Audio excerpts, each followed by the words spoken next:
Welcome to All About Capital Campaigns, a podcast that provides fuel for your nonprofit's growth. Each week, hosts Andrea Kilstedt and Amy Eisenstein, co-founders of the Capital Campaign Toolkit, provide practical tips about raising more money for your nonprofit organization. The Capital Campaign Toolkit is a support system for nonprofit leaders who are running capital campaigns. At capitalcampaigntoolkit.com, you can download a step-by-step guide for your capital campaign and get many other free resources. This podcast is recorded on a live webinar every Monday at 2 p.m. Eastern Time. You can join the live session and get your questions answered by signing up today at toolkittalks.com.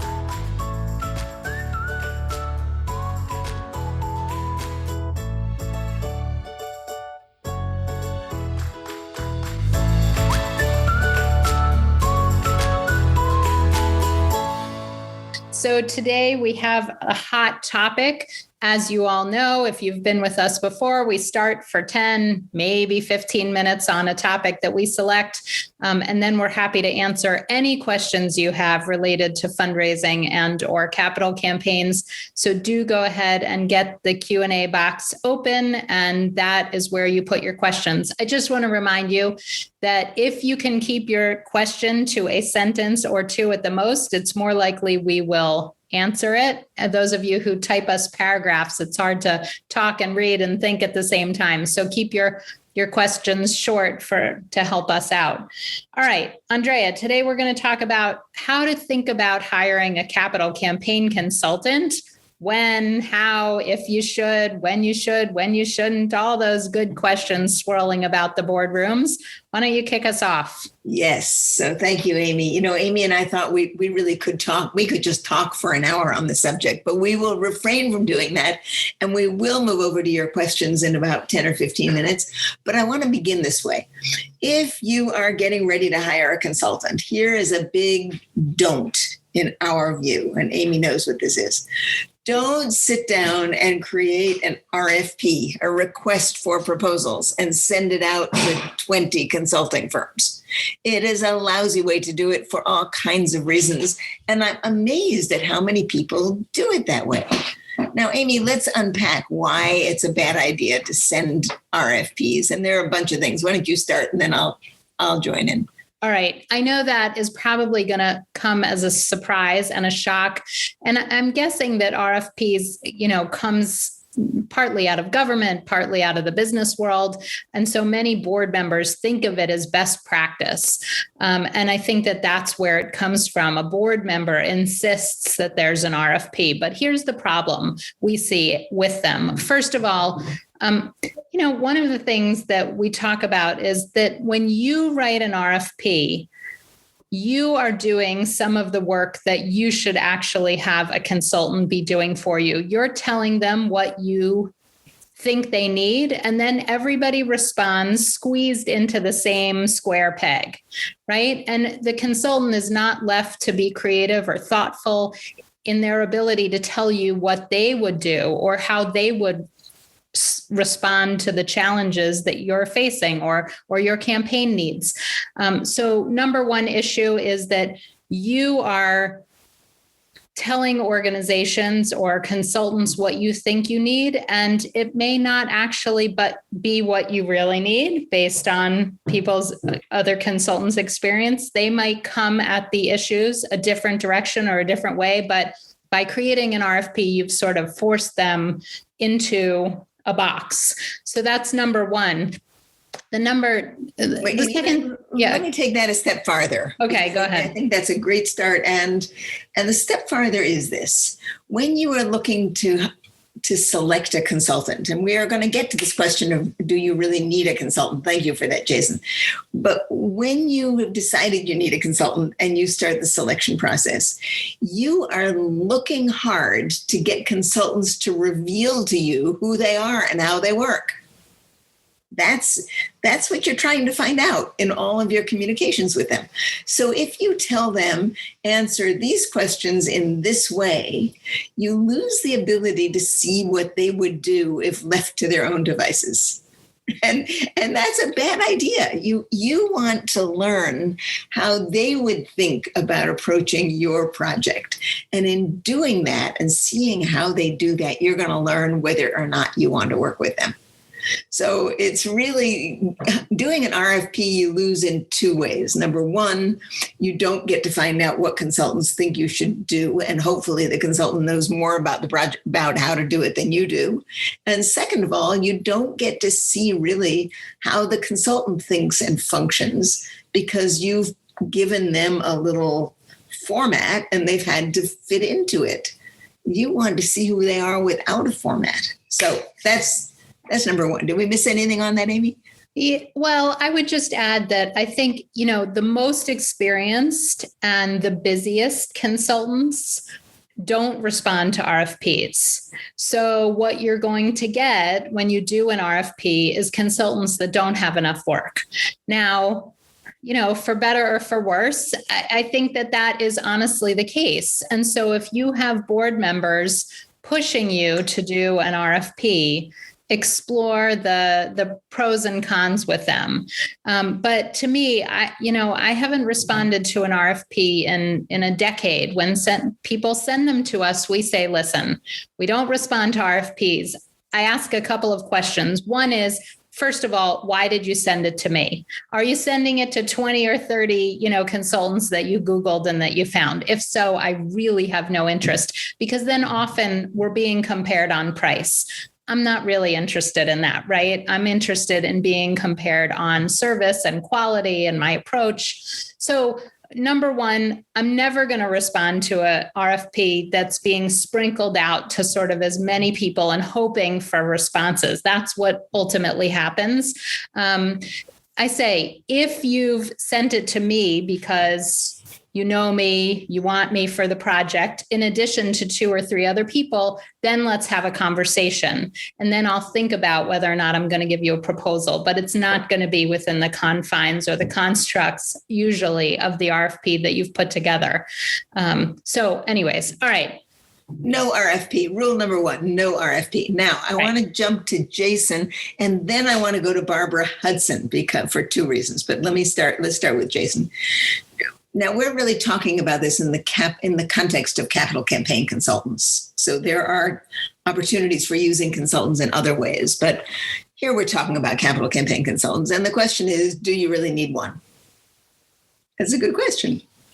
It is a good question. Yeah. And the answer is not the same for every organization necessarily. So let's explore. Yeah. So many people, many organizations only do capital campaigns once every 10 or 15 or even 20 years.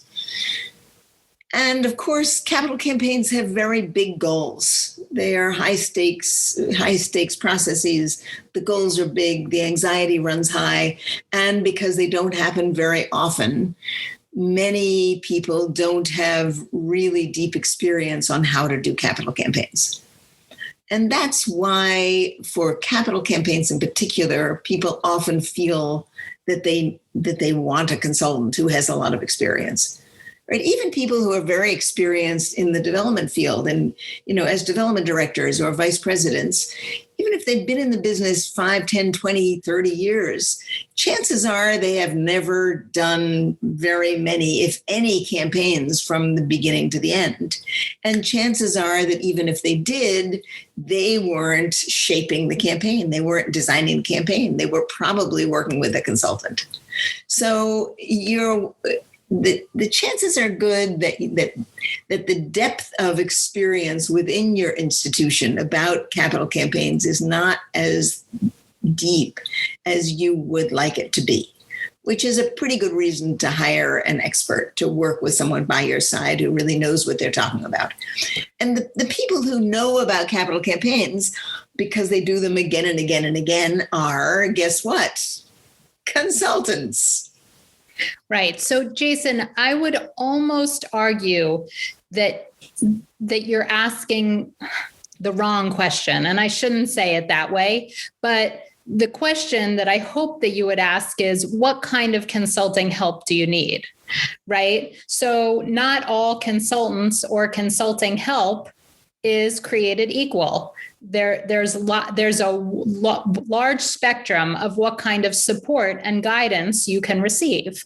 And so to Andrea's point about most people in nonprofits, even if you have board members who have been involved in multiple campaigns and they feel experienced, or staff who have been part of multiple campaigns, there are lots and lots of benefits to having an outside advisor, guide, somebody to help with accountability or strategy or technique or planning. And so there's lots of ways to think about what kind of support, guidance, help you need. And it depends a lot on the experience of the staff and how big or small the staff is and what kind of campaign you're running.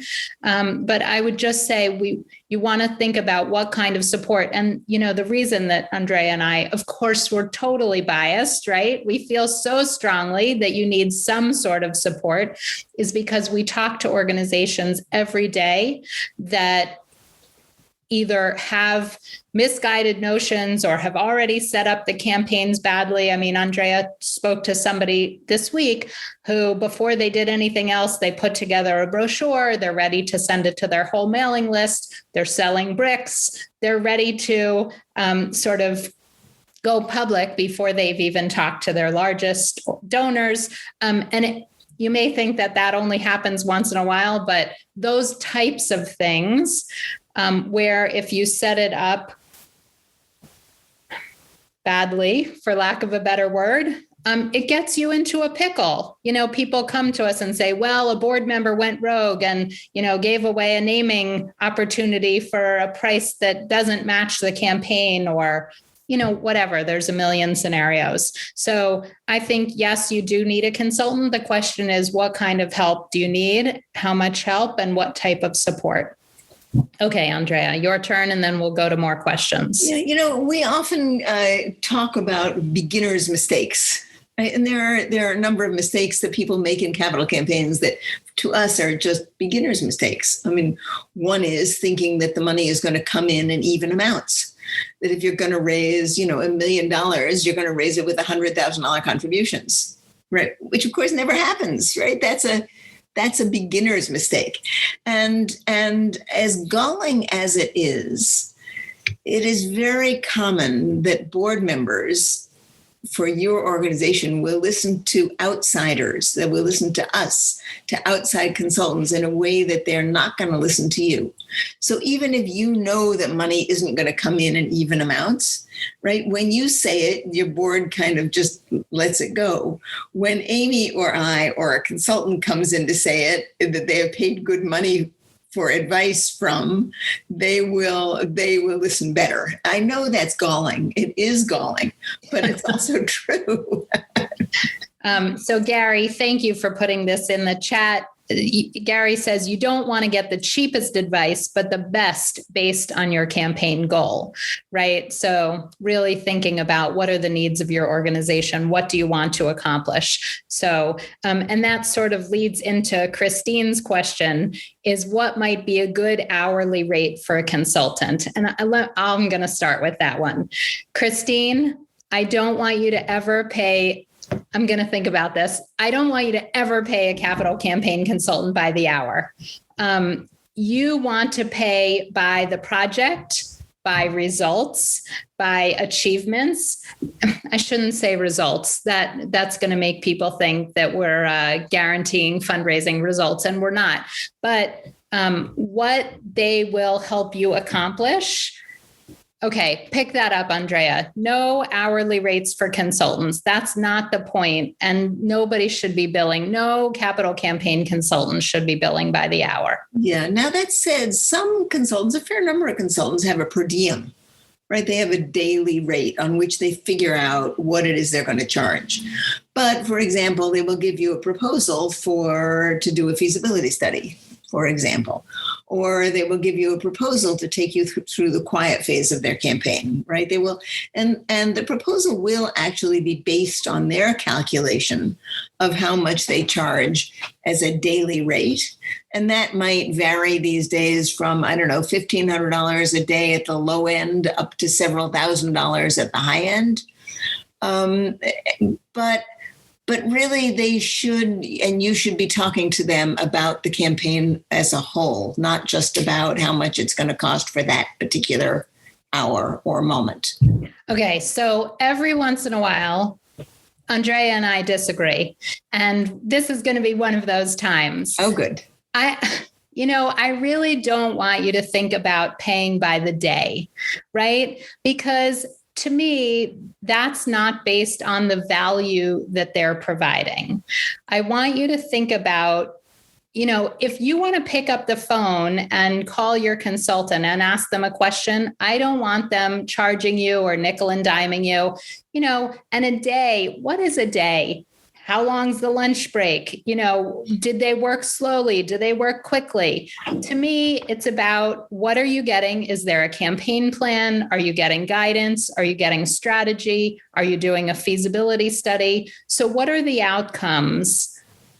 All right. Amy, I agree with you. And I didn't say they would charge by the day. What I said is that most consultants have a daily rate on the basis of which they figure out how much they're going to charge. And it's a rare consultant that doesn't have that.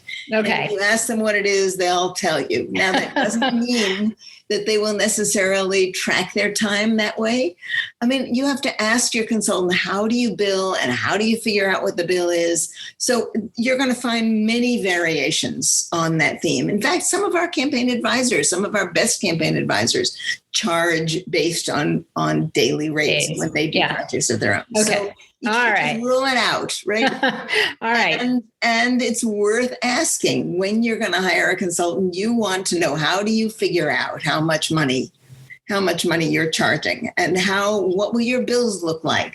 Yes. Will you actually keep track of time, or will you just bill for 3 months to do this set of work? Right. So it varies all over the place. By all means, ask those questions. Yes. Questions. And I do agree with Amy that the idea of billing on hourly or even daily is totally anathema to me. But talk to your consultants about it. So Christine's sort of sending a follow-up. She says, true, but expenses need to be defined. And that's absolutely true. You should know what you're paying. There shouldn't be any, miscellaneous charges or surprises, I should say. If your consultant feels like you're using up more time or it's taking more time, they need to have that conversation with you. And let me give you a perfect example. There was a day, and there probably will soon be a day again, where consultants are traveling a lot to go to their clients. Now, the question is always this: if I'm flying from New York to Chicago for a client, and I've got to get to the airport, wait in the airport, sit on a plane, get off, get to my client, that's probably 5 hours, let's say 4 hours, 5 hours altogether. Who's paying for that time? Good question. Right? Well, and Cindy's asking, which is along the same lines, how important is it to stay local with the consultant? Now she's added to raise the money. So that is also another very interesting question, Christine. The question is, who's actually doing the fundraising? But to us at the Capital Campaign Toolkit, let's start with the first part is, do you need a local consultant, which goes to Andrea's point.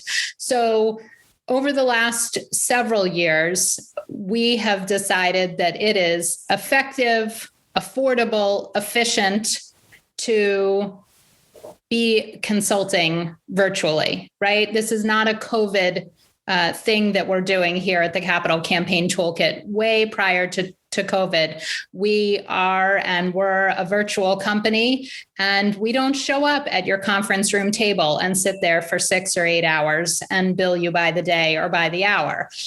We truly believe that because of technology and the way that people communicate these days, it is just as effective and so much more affordable and efficient to communicate virtually. And that means that you can use any consultant on earth, the best consultant on earth. They do not have to be in your time zone. They do not have to be in your neighborhood.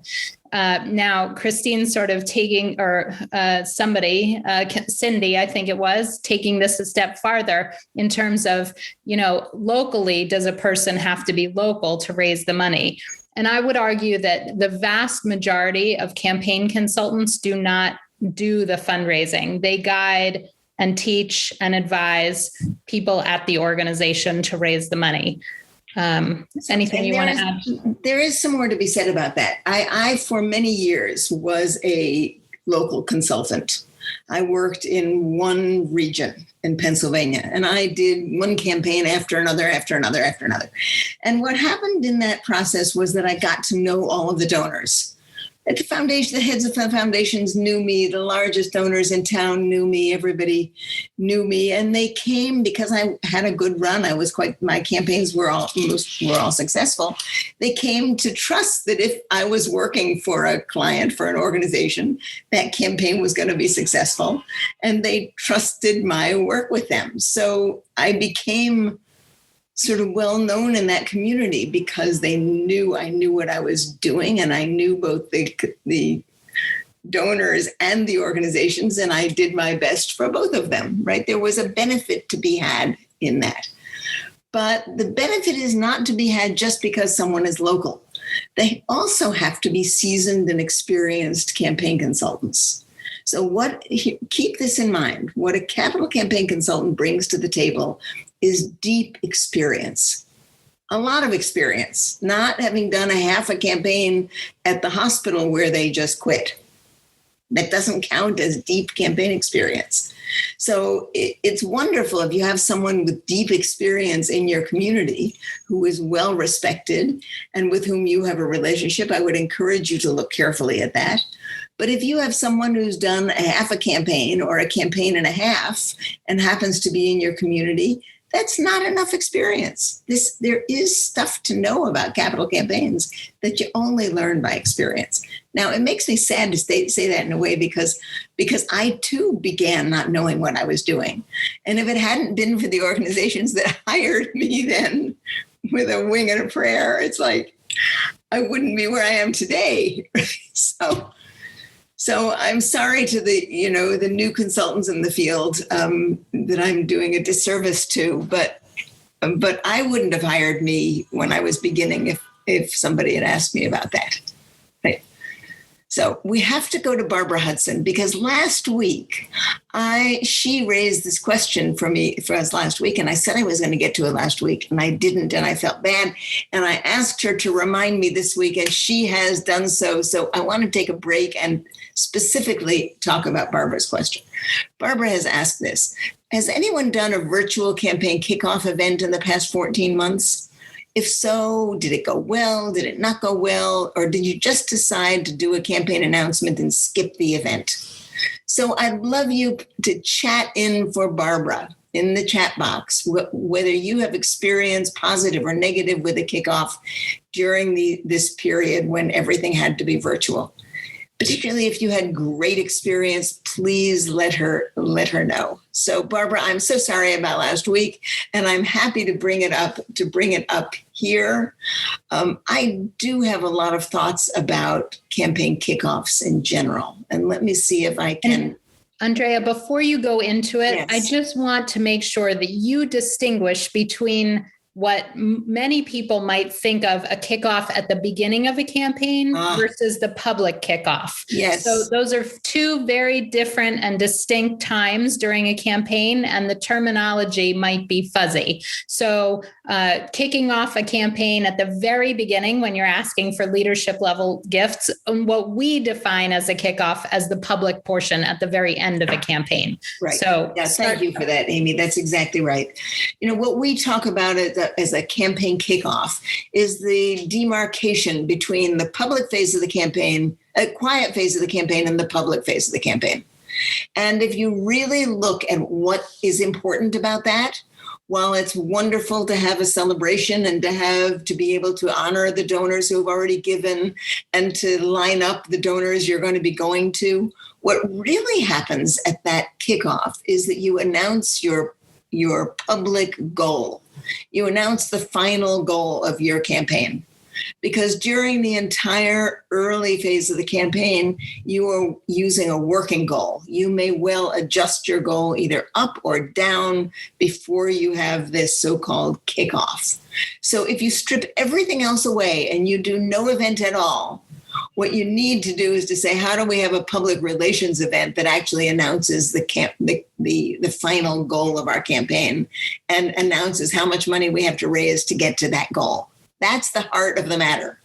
Everything else is wonderful and lovely if you can do it, but doesn't matter a whole lot, or at least not as much.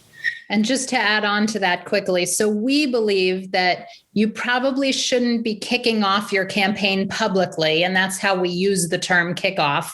It's the public portion of the campaign until you've already raised 60, 70, or 80% of your campaign dollars. So there should, and so by using that definition, there is no kickoff at the very beginning of the campaign because you're quietly talking to the biggest donors. So there's no events, there's no kickoff. And that's why we use kickoff, for the public portion, which is after you've already raised 75% of your dollars. So there's no event or kickoff at the start of your campaign. That's the quiet phase, and you're going to talk to people individually. So I just want to really clarify the difference between those. Yes. The other thing to think about kickoffs is that let's pretend we haven't been going through this COVID thing and you're actually having kickoffs. They can range all over the place. I mean, I had one client years ago, the kickoff, their construction had started and they put a tent on the land where construction had started, and they invited their community to have hot chocolate and donuts in the tent on a cold, chilly fall day. And they recognized the people who had given the largest gifts to date. They said how much money was yet to be raised. Everybody raised a cup of hot chocolate. And that was it, right? Everybody tooted some horns and clapped a bunch, and that was it.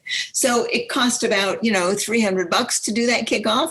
It was totally appropriate for the organization.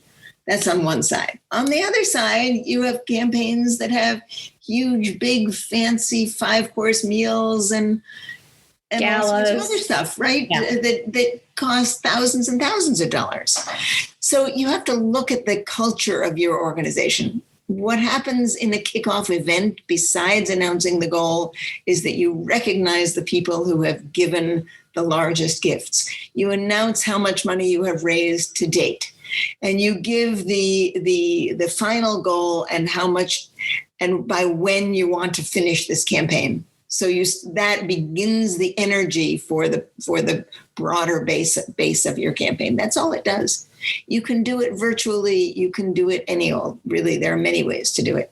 Yes, you can do it with announcements on your website, sort of invitations.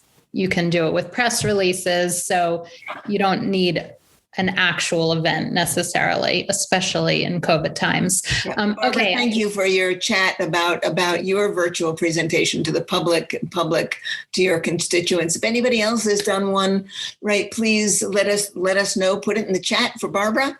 She may want to follow up or just sort of have a little survey. Okay, so we're at the halfway mark. I just want to make a quick announcement, and then we're going to go back to our questions. We have never done this before, but we are running a summer special. And that is because Andrea and I are taking 6 weeks off of these Monday toolkit talks. So in July and the first couple of weeks in August, we will be putting toolkit talks, this Monday call, on hold so that we can have a little bit of planning and strategic time for the summer. But that means that we don't want you to miss out on our weekly calls.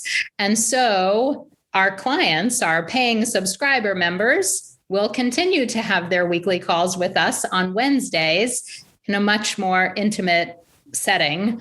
It's a much smaller group. We're all on Zoom together. Everybody can see one another, ask questions, respond to each other.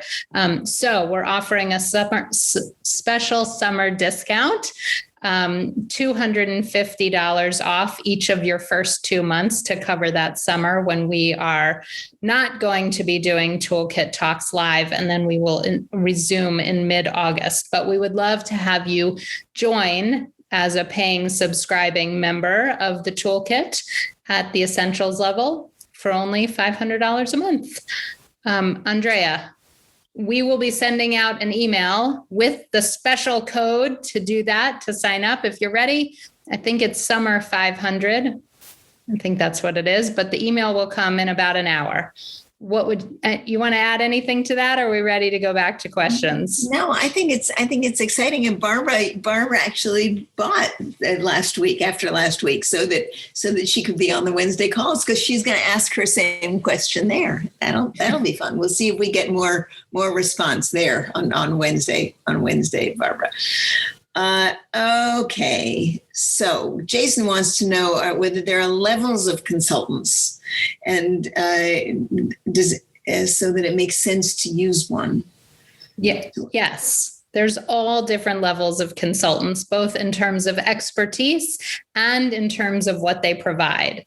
And so you should be looking for and thinking about finding a consultant that makes sense for your organization and what you need at the current time.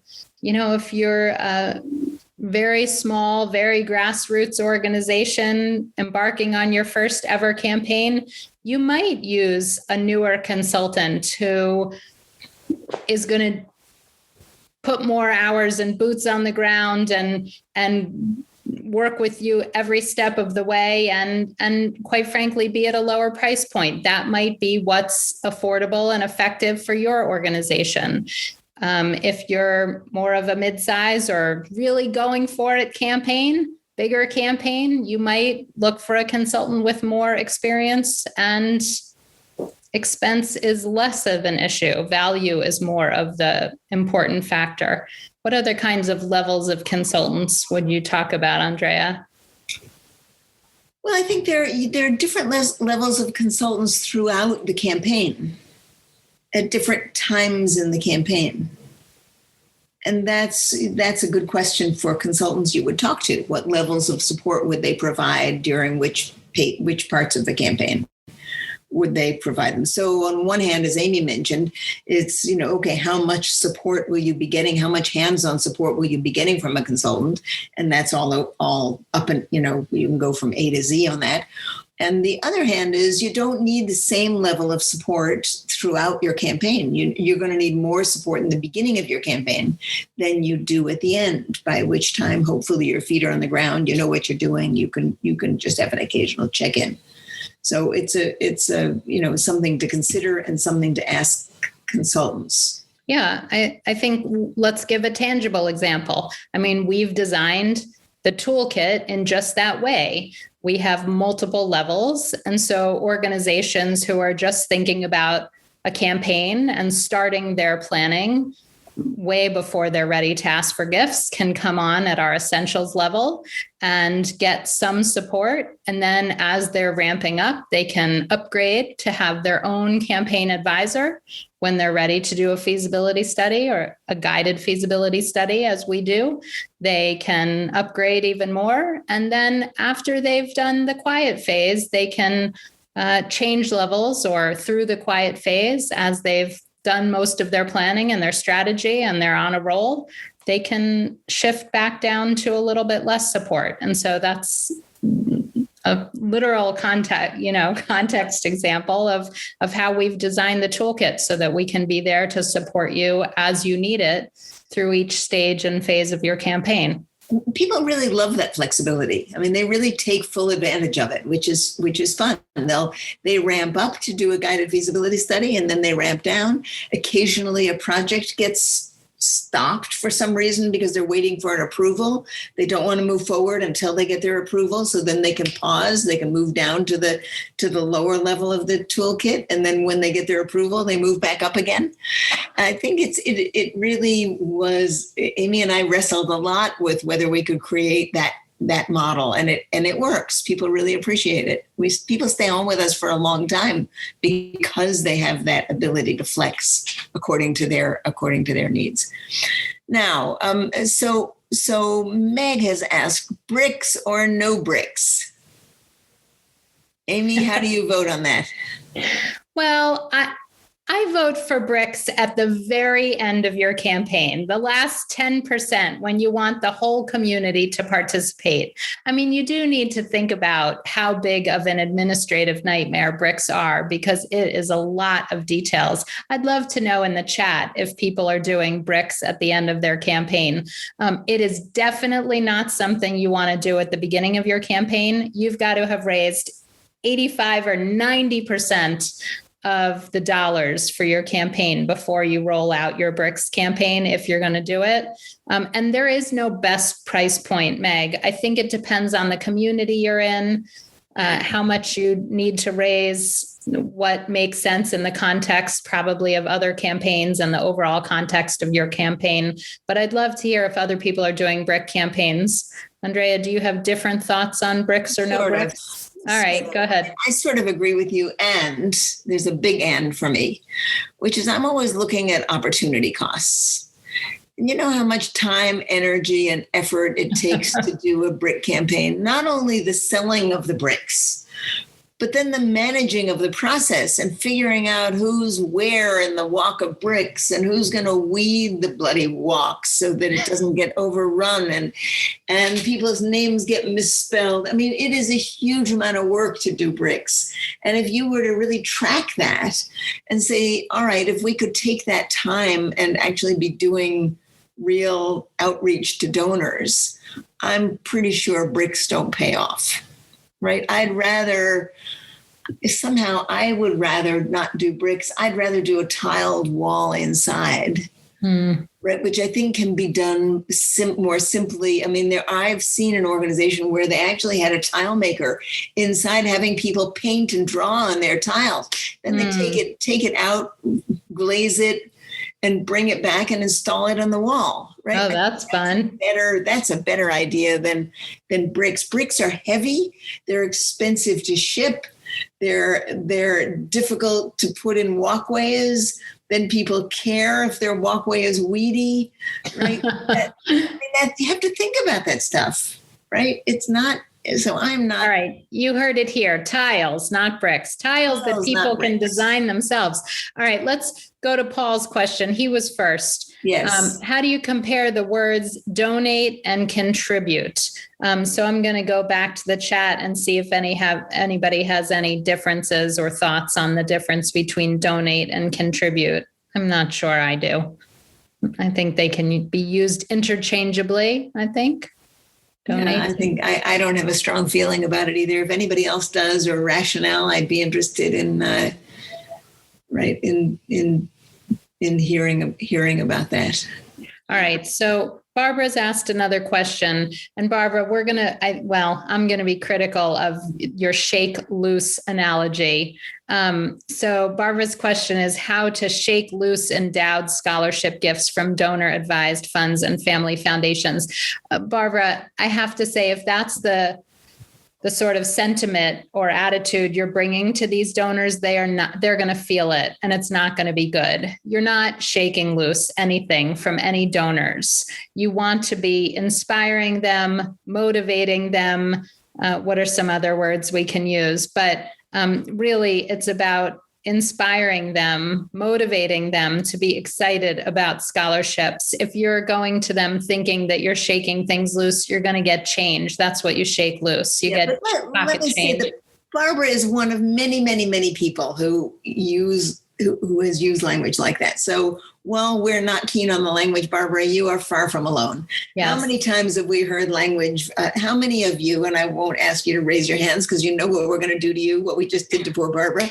How many of you use the language low-hanging fruit? Yes. Right? It's the same or thing. Hit them up. Or, I mean, if you look at the language that we use around fundraising, it is stunningly bad. And I think all of us need to work on using language that's inspiring. And again, Barbara, thank you for using that language, because it gives us a chance to call everyone out on it, because everyone falls prey to that. It's remarkable.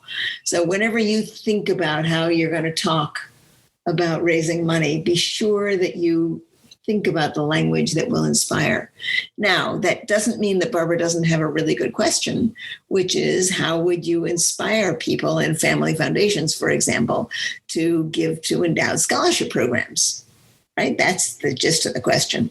Yes. Or other people. And as in most fundraising, it's going to have to do with whether those people have a connection with your institution, whether they care about providing scholarships, why they care about providing scholarships, if their children got scholarships or if they believe in scholarships. It's whether it's a family foundation or any other kind of donor. The process of figuring out how to inspire them to give has to do with getting to know them well enough so that you know why they would want to make scholarships available.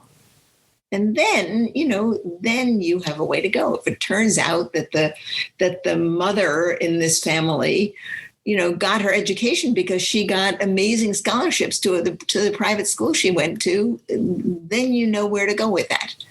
So the answer is in the donors that you're going to approach. And your work is to find out enough about them so that you know how to approach them.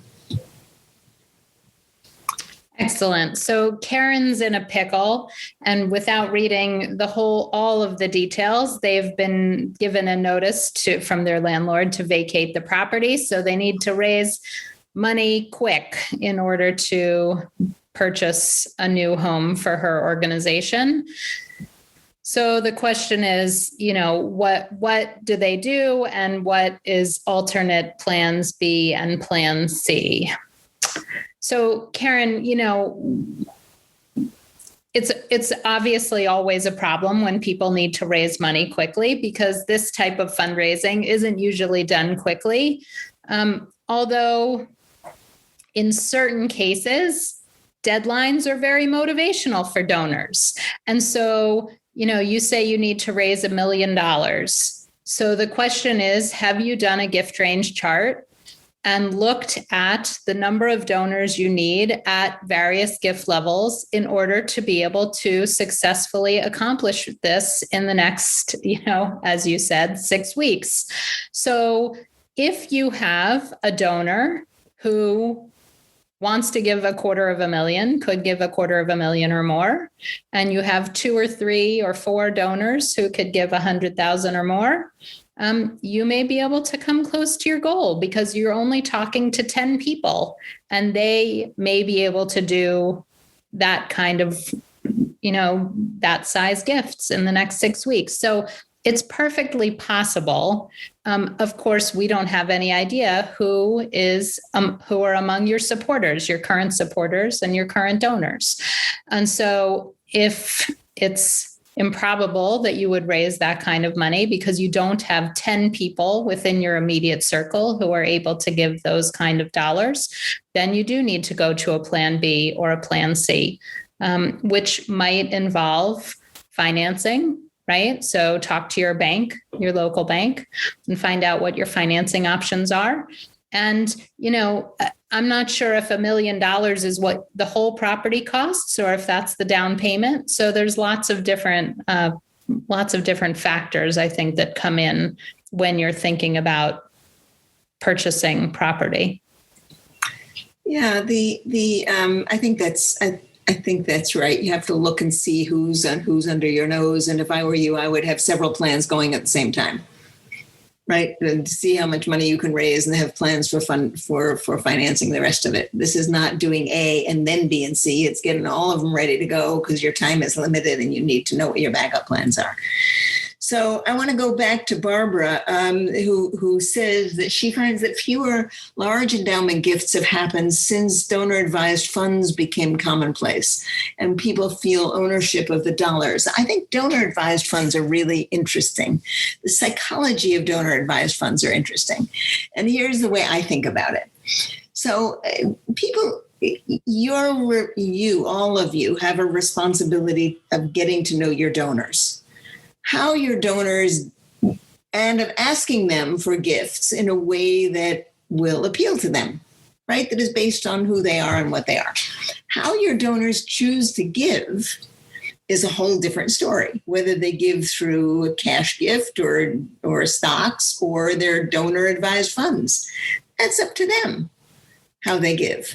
Now, the people I know who have donor advised funds describe it to me as it feels like play money to them because they've given it away before, right? They put the money in a donor advised funds when they really don't own the money anymore. They don't own that money anymore, but they can sort of encourage the foundation, right, to give it wherever they want. So when they sit down to say, well, how am I going to give that money away? They no longer are wrestling with whether it is their money or not. In fact, they don't feel ownership of the money when they have a donor advised fund, right? They feel like, oh, well, we've already given it away. I have to give it away somehow or other. How am I going to do that? So it would be interesting for you to talk to some of those donors about what their experience is like giving away money from their donor advised funds. That's a good question to have with your donors, right? I think the other issue here in Barbara's question is endowment gifts, right? So endowment gifts are notoriously hard to raise anyways. Lots of people don't want to give to endowments except through bequests. So I'm wondering if you are not giving them enough options to give to. I mean, if you're only asking for endowment and scholarship, as I think was in your earlier question, they may not be interested in doing that. So is there an opportunity to provide current support for today that doesn't just simply go into an endowment fund? So just thinking about what options you're giving your donors. Are you talking to them about supporting your endowment via bequest, which is the most common way that endowments do get supported? And so if you're asking for gifts to your endowment now, you may be barking up the wrong tree. So just really thinking creatively about how are we going to grow the endowment and how are we going to grow current programs and services? And what do donors want to give to and what will they support now and what will they support through a planned gift or in the future? Yeah, I mean, the scholarship endowments are interesting because you can, of course, talk about supporting a student for 10 years of education or 12 years or whatever kind of school you are. And then you can quantify that. You can say, you can pledge to give an annual gift, or you can put a chunk of money into the endowment that will pay for a student to do this ad infinitum. Again, that's up to the donor how they would want to do it. But the focus of it is making an education possible for a student for multiple years. All right, we're going to get to Janet's question. It's an interesting one. Yes, but let me just remind people before we have another 10 minutes or so, but before we start to wrap up, I do want to just remind everybody that we will be sending out an email in about 45 minutes, or you should have gotten it if you're already listening to this on a podcast. The email already came. The code to continue with us every single week throughout the summer and sign up as a subscriber to our toolkit this summer is summer 500, capital S. Capitals? Yes, capitals? just the S, capital S for summer 500. The deadline is going to be June 30th because it's only for the summer, the discount, while we are taking off for the summer. And yes. Julie's asking, what is the actual cost of continuing, not just the discount? So if you go to the website, capitalcampaigntoolkit.com, up in the very top right corner, there is a sign up button and it brings you to all the pricing. Our essentials level for our basic membership is $750 a month. That does not include the discount. So the summer discount is $250 off.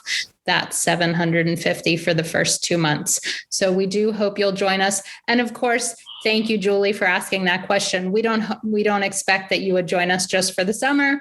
We do expect that you would find all of the resources in the toolkit so amazing that you would continue on with us for the duration of your campaign.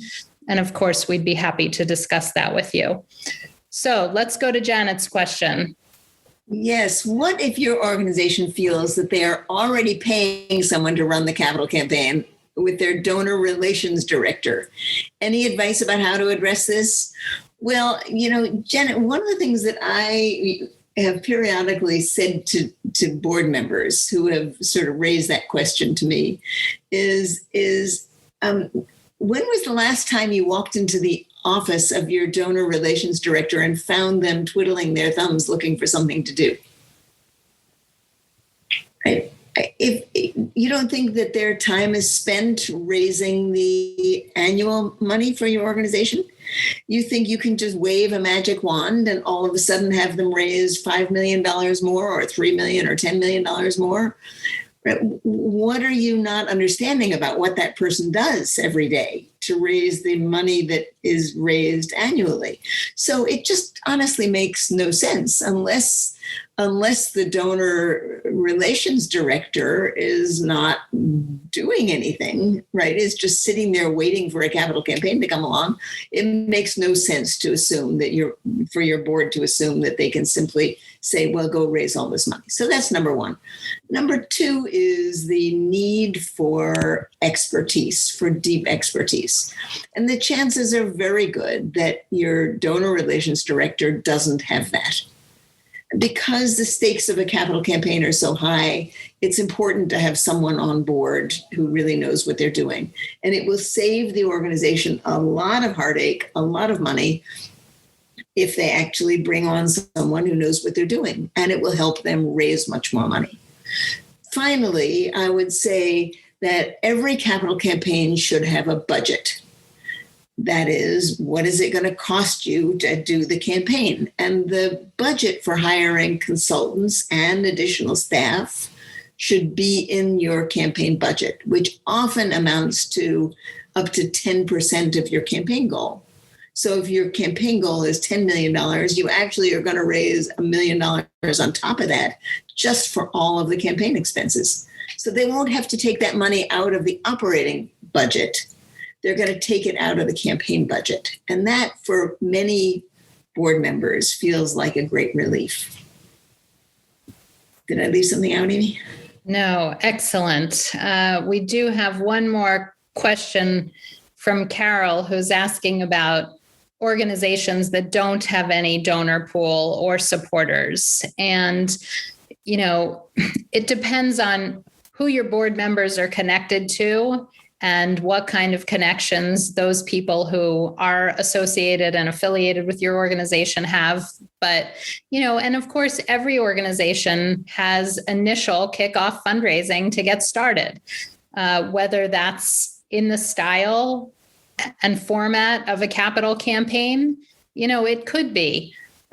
Most organizations do need a donor pool and a base of supporters to have a successful capital campaign, but everybody starts somewhere. Generally, we would like to see you have a base of supporters, but we're happy to talk with you quickly unless that gives you the obvious answer. If you don't have any board members or current people that are supporting your organization or that can bring resources and friends to the table, you're not ready for a capital campaign.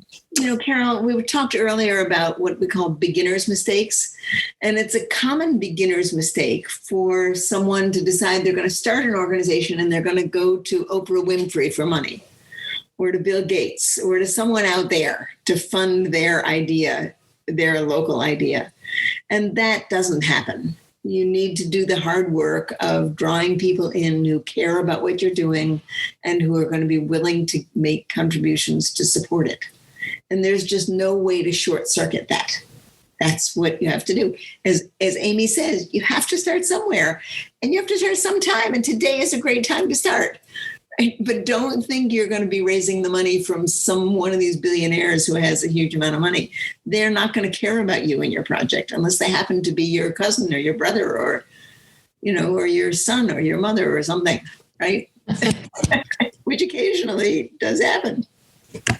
All right. Excellent. And Carol's just asking how she can find us. You can find me at amy@capitalcampaigntoolkit.com. Andrea is andrea@capitalcampaigntoolkit.com. So for anybody who wants to reach us or send us a follow-up question, we would be happy to talk with you. Excellent. Andrea? Amy, we have, I think, 2 more weeks of this before we are done for July and August. Yes, we're taking the summer off, but we've got the rest of June. So hopefully we'll see you for the next 2 weeks. We've got some good, juicy topics, and we'll see you soon. It's great chatting with everybody. Yes, thank you for being with us. For all of you who asked questions today, thank you so much for those questions. It really makes us happy when you share with us what's on your mind. So we look forward to seeing you next week. And Amy, good to have you back.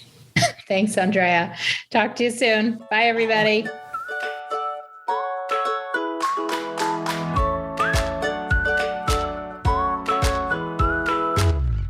Thanks for joining Amy and Andrea for today's All About Capital Campaigns. To learn more about them and their work together, go to capitalcampaigntoolkit.com.